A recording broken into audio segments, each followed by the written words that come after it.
Now, combined with the fears that your freedoms might be taken away, perhaps abrogated to some sort of one world government, is the fear that your jobs will be taken away. You often hear this.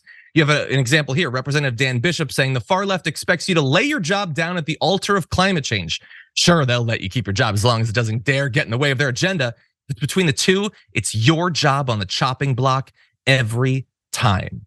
Now, do we need to go into the fact that virtually every big climate bill, certainly the Green New Deal, has massive amounts of funding for job retraining, that people who lose their jobs as a result of a transition to a cleaner, greener economy will be retrained in other work that in many cases might produce better benefits and better pay.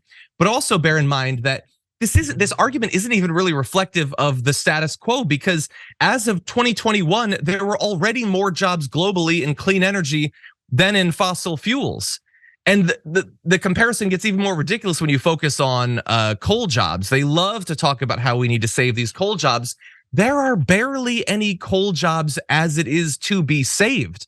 And if we fight against the establishment of renewable energy, a transition to perhaps renewable energy being used in both mass transit as well as personal transit in the form of electric vehicles, then we are potentially giving away tons and tons of jobs that will be developed, but they will be developed in other countries, in particular China. That is the decision, or that is the consequence of the decisions that are being made right now by right wingers. Now, obviously, there's a lot that I've thrown in the pot already, Anna.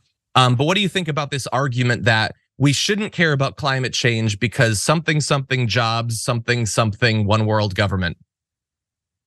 Yeah, I mean, look, I think the most relevant argument that you made was just how much fossil fuel companies control the narratives and the policy in regard to climate change. And I've grown increasingly frustrated about some of the response to climate change, even coming from the mainstream Democratic Party, because in their unwillingness to actually pass a robust and well-funded Green New Deal type policy, they have instead opted for a bill that is rife with public-private partnerships, all sorts of giveaways to corporate America, and I would venture to say not enough help to ordinary people who would need financial assistance in, transitioning the technology that they use to more sustainable technologies. So for instance, this is a little different from what's happening on a federal level because this is state policy, but I think the way that Gavin Newsom and the Democratic Party in California has pushed to transition to electric vehicles might seem admirable on its face, but there is not enough financial assistance to ordinary working Americans who do not have the funds to install charging stations, who might not have the funds to give up their gas-powered vehicle and switch over to an electric vehicle. So that, I think that flaw in the way Democrats have handled the policy has unfortunately empowered some of the arguments on the right wing when they make these points. Now, of course, they make a lot of their points in bad faith, and the disinformation is very clear on that side. But I do think there is some flaws on the left that I think they should be cognizant of and maybe do more to ensure that they help ordinary people. And I think we just need to ignore the disinformation, of course, but also push the Democratic Party. Because look, the reason why I'm picking on the Democratic Party is because they have accepted the reality of climate change. But at the same time, they're not holding the fossil fuel companies accountable. Gavin Newsom in California expanded drilling and fracking leases while simultaneously telling ordinary Americans, you got to transition over to these electric vehicles. And I just can't stand that these fossil fuel companies get to privatize their gains and socialize the losses. And all of the policy that I've seen so far has focused on individuals changing their behaviors as opposed to really transitioning to renewable energy and maybe even in the short term, relying more on nuclear energy to close that gap so we don't do more drilling and fracking.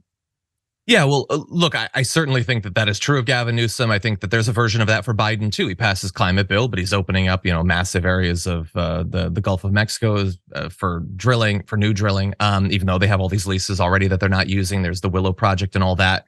I definitely think that we should differentiate. I think in general like that sort of climate bill and all of the massive compromises that come in that, versus something, philosophically driven like the Green New Deal, which I think foundationally understands the class disparity when we talk about this. So not only in the need for subsidies, but also concerns for environmental justice, the way that the current cost of the way that we generate and use energy is not felt equally across all populations.